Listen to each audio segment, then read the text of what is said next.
So some of you want to marry a surgeon. Well, here are some things that you might want to consider before you tie the knot.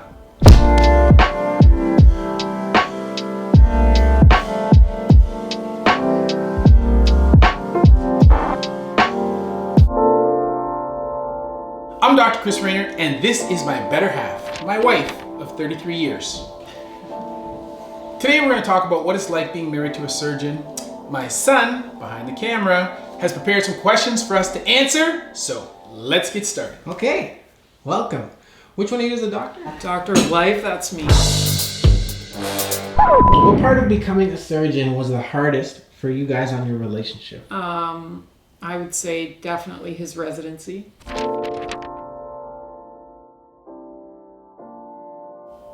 What about it? It was horrible.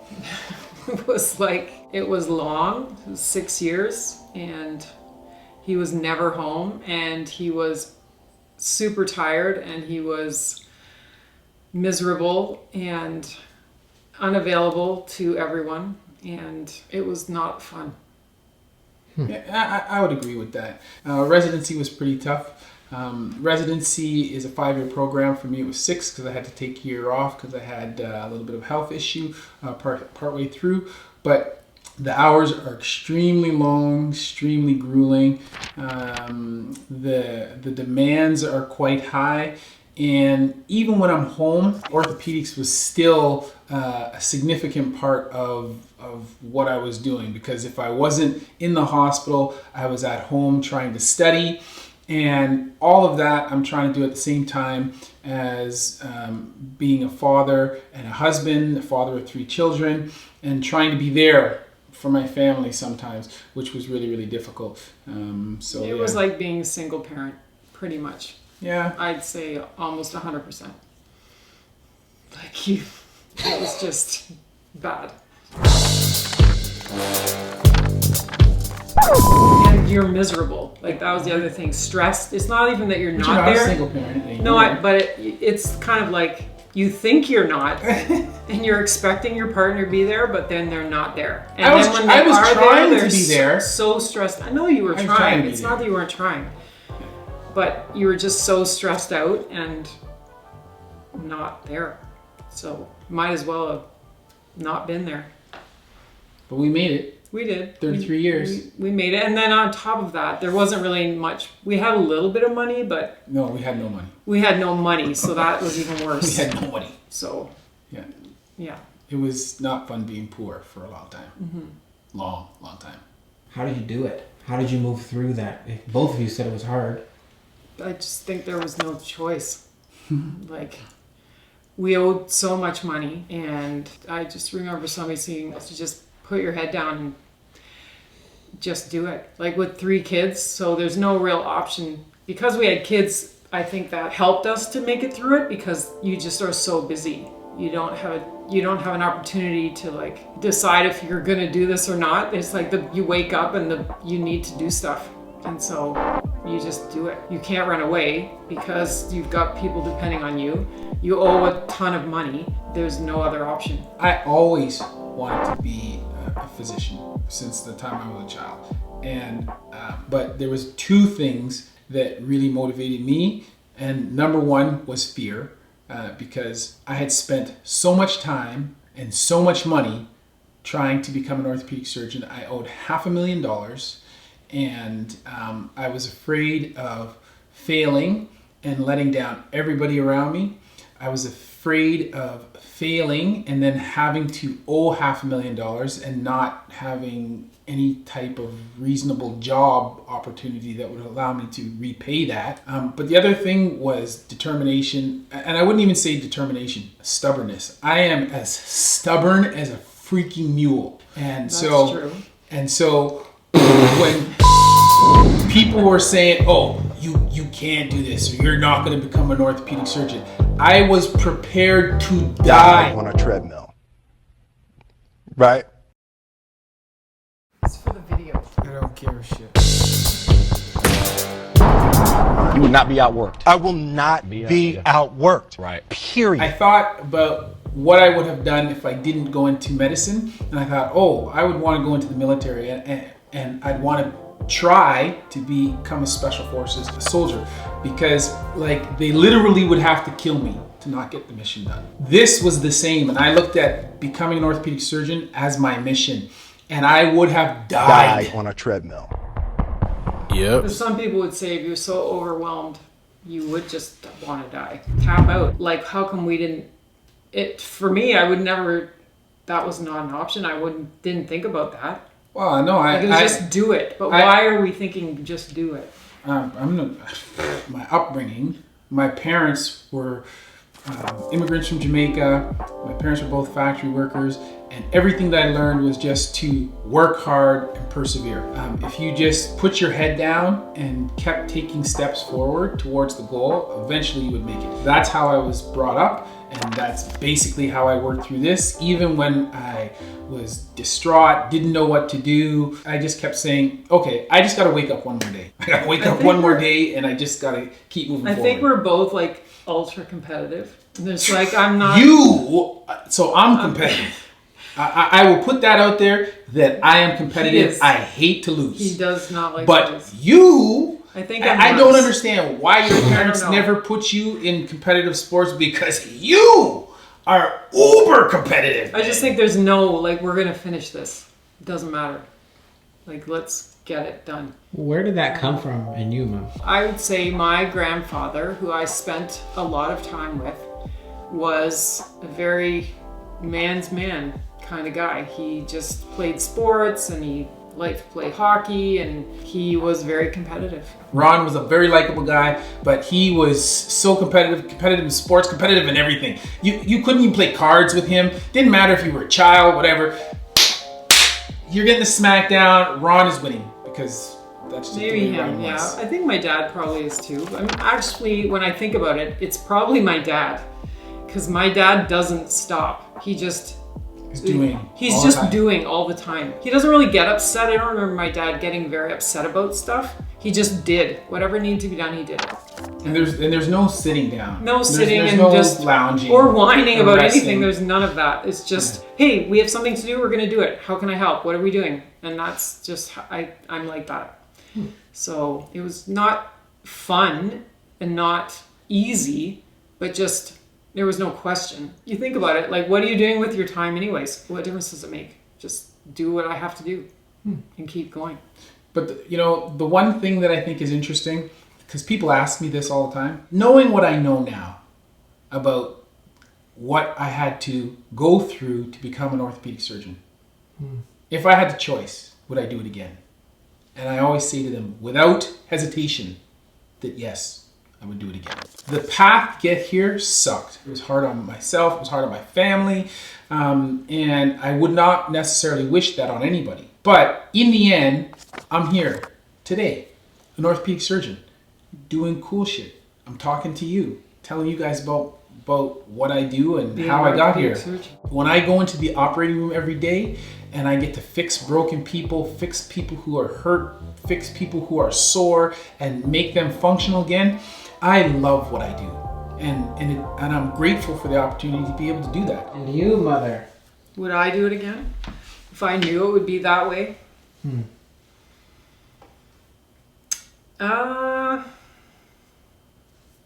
Yeah, I would do it again to be with him, but I won't lie, there was a time then I wanted to leave. During that time, I was ready to get out. It wasn't that. Having children and owing a shit ton of money kept me, and that's not nice to say that, because on the other end of it, we made it and life is better. It was just him being so miserable. And I just felt like I was getting sucked down by that. That was the problem. It wasn't him or being in that situation. I just felt like I couldn't take that. Like I couldn't live like that. And so that's why I didn't want to be there, but not because I didn't love you or anything like that. So, but we made it, and we had to make it. There was no choice. So you have to make it, get through it. And here we are. And here we are. Did you have any idea beforehand how hard it would be? No, absolutely not. Not a chance. I don't think people know how hard it is. Like, I just don't think unless you're watching the person, like the fact that you were up every third night, all night long, that blows my mind. For years. They can't do that anymore. They can't do that anymore. There's regulations against that, but at that time... Like, it would have killed me after the first week. I couldn't have done that. Yeah, I'm not sure how I did that. I don't know how you did that. So what? 1 in 3 in-house calls. So what that means is every third night I would be on call, and in-house means that you're in the hospital. So I would work the day, then starting at 5 o'clock I'd be on call. I would work from 5 o'clock till 8 o'clock the next morning, and usually there would never be an opportunity to sleep because there's several patients that I would be seeing in emerge, and then admitting those patients. The following day you can go home at noon, but at that time you could not. Stay up all night, and then I would work the entire next day. And then I would go home on that second day, every 3 days. And that was for 3 years. 3 years, yeah. 3 years straight. Like, and so the point at which I had to take a medical leave of absence, I was completely exhausted, completely burnt out. Like, just think about what 3 years straight of sleep deprivation will do to you. It's worse than Navy SEALs, I think. Way worse. Maybe. I don't know. Chronic sleep Relentless, yeah. deprivation for 3 years straight. And then you know, you're also having to see patients in clinic. You're trying to operate in the operating room, learn surgeries, study. And I just remember reading chapters in Chapman's, and I would read the chapter 20 times because I would get a third of the way through and I would fall asleep. Not to mention your job is extremely stressful. Like, you're dealing with people's lives. It's not like you're tired and you have all this work to do and study, and then you get to go and paint a picture. No, you're cutting people open, and they're depending on you to keep them alive and to make them better. So it's like all of that on top of everything is just like, it's crazy. It's just crazy. In those moments when he is angry and tired, or frustrated and tired, or whatever, what do you draw on in yourself?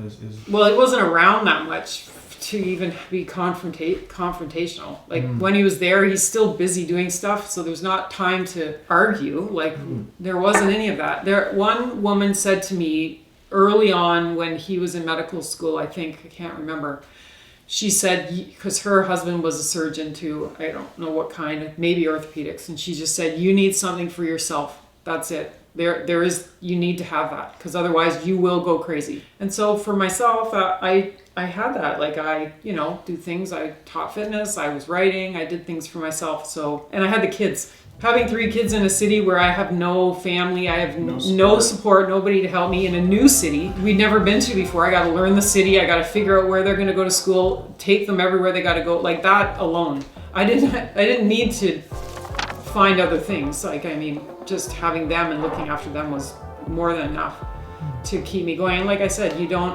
do for your kids. Like, they're first, and so they'll keep you going, and that's what kept me going. Like, just spending time with them, and I enjoyed that. We were in school together in the beginning. After our second child was born, I stopped going to school because he was so busy, and we didn't have, like, what were we going to do? Somebody had to be home, and it didn't make sense to put somebody in daycare, and then I couldn't make enough money yet at that point to make that even worth it. So that was fine. And then when he did his residency, I went back to school to study architecture. He was doing his residency. That was 2 years of hell. That probably made the residency worse. Yeah, because I'm in a professional program, he's in a professional program. We got 3 little kids, moved to a brand new city, don't know anybody, don't have any family. The kids were eating Cheerios. I'm working 100 both hours stressed a week. out. You're working 80 hours a week. It was I don't even know how he did that.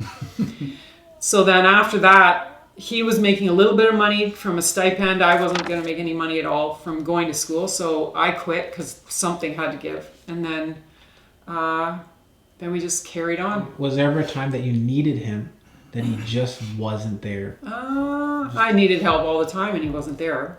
But the only times I actually needed him, like when I had the babies, he was there. Other than that, but that was before residency. That was before residency. Even still, during residency, and this was a little bit of a bone of contention between me and my my preceptors, because when I went to residency, I was a bit of an older student. I already had a wife, I had 3 kids. I wasn't young like the other ones. And I kind of had made it known at the start, it's like, I'm here to learn, I'm here to do my thing, but I have a family, and I'm trying to balance that. Even though the hours were crazy, I could have spent more hours doing orthopedics. Whenever I had an opportunity to be at home, where I wasn't absolutely had to be there, then I went home and I did stuff with my family. I mean, people got to know he's not there on birthdays. He's not there on holidays. Like, you get over that. We don't even celebrate things on the day anymore just because of that. Like, I don't have a birthday on my birthday typically, or him, or it's like, we'll wait till the weekend, or we'll wait till next week, or that's still standard. I don't celebrate my birthday on my birthday. So I think if you expect that kind of thing, you'll be, disappointed for sure. You look back there and you think about the journey, what does it make you feel?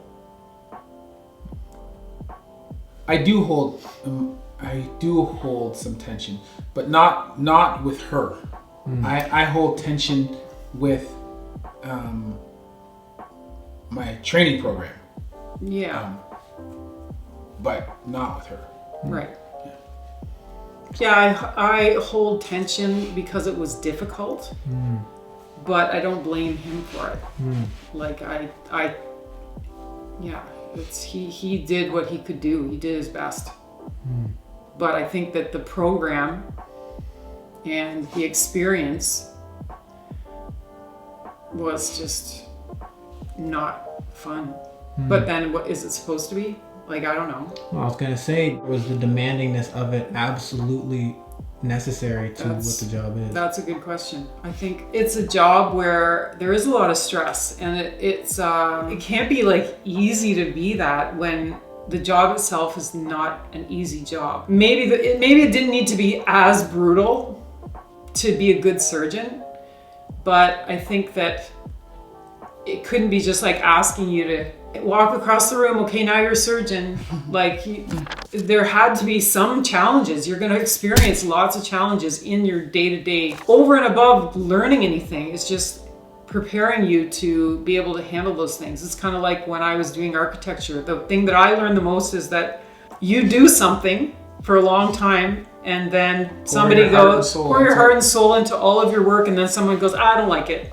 Crap, and deal with that. And they trained us to deal with that as part of the program. When you get out in real life and you do the job, that's what happens. So I think for him, it kind of is a little bit like that. I don't know how they could set it up so that maybe they could. I mean, I don't know that you need to work quite the way you do. Doctors in general, I don't know that some doctors don't work. I guess they don't. Yeah, I guess not. They work 4 days a week. Do you think, Dad, that the training did prepare you? I do think that the training prepared us. I think Mom is right in that when I'm in the OR and there's a trauma patient, they're bleeding to death or whatever, or the bone is sticking out through the skin, they're losing blood quickly, and it's a do or die situation. There is no opportunity for me to not be cool with that and not be comfortable in that situation, and the only way to gain that is to be exposed to that prior to that. You want, when those kinds of things happen, you want to be able to rip open your scrubs and be wearing a t-shirt, been there, done that, and I passed with flying colors. I think from that perspective, yes, it did train us.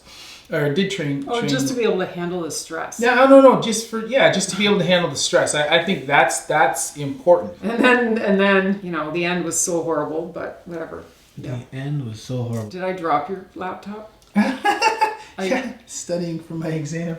So what in the final year of orthopedic residency, we only work half the year. The other half of the year, for the final half of the year, the senior residents are studying. So in Canada, you cannot do jack until you pass your fellowship exam, which is the Canadian equivalent to the boards. At that time, we had a computer at home, and then I had a laptop. My entire orthopedic career, up until that point, was on that laptop. And one day, Mandy was carrying a laptop down the stairs. She slipped and fell down the stairs with the laptop. She didn't fall down the whole flight. She only fell down half a flight. But she fell down the flight of stairs. My first thought was the laptop, because the laptop went flying through the air and fell onto the ground.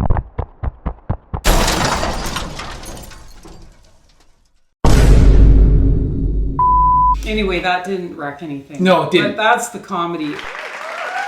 Yes. That's not what is the worst. No. So because I have not had really great relationship with my colleagues and my preceptors for the second half of my residency, I wasn't really ready for the exam. But I needed to get out of that program. And so I forced them to start talking about legal stuff, and I forced them to let me go. Also, 6 weeks before my exam, my brother, my oldest brother in Jamaica, died. And my father was diagnosed with metastatic, like stage 3 or stage 4 bowel cancer. Needless to say, when I had to come write my exam, I failed my exam. In Canada, if you fail your exam, you can't do anything. You're not an orthopedic surgeon, you are nothing. And you're somebody who's wasted 5 years of their life and $500,000. And $500,000. I owe $500,000. I'm not an orthopedic surgeon. I can't work, I can't do anything, and I didn't know what I was going to do with myself. Fortunately, the people with whom I had done all of my electives prior to residency, they allowed me to come there for a fellowship. I studied with the senior residents at that university for that year. That year was awful. I studied. Well. But it wasn't as bad. It was.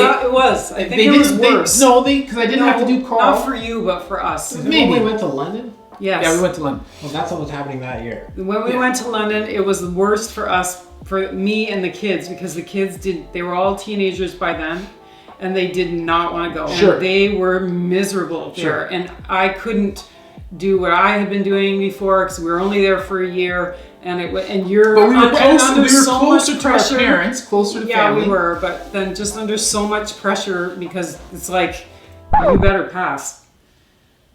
And they did not want to be there. Yeah. And it was hell.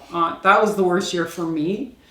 I remember that. Yeah. What was so bad with that year? Just everybody was so miserable. You guys were You miserable. guys didn't want to be He there. was miserable. There was nothing, no happy about anything. No, you Nobody guys was happy. had grown up as children.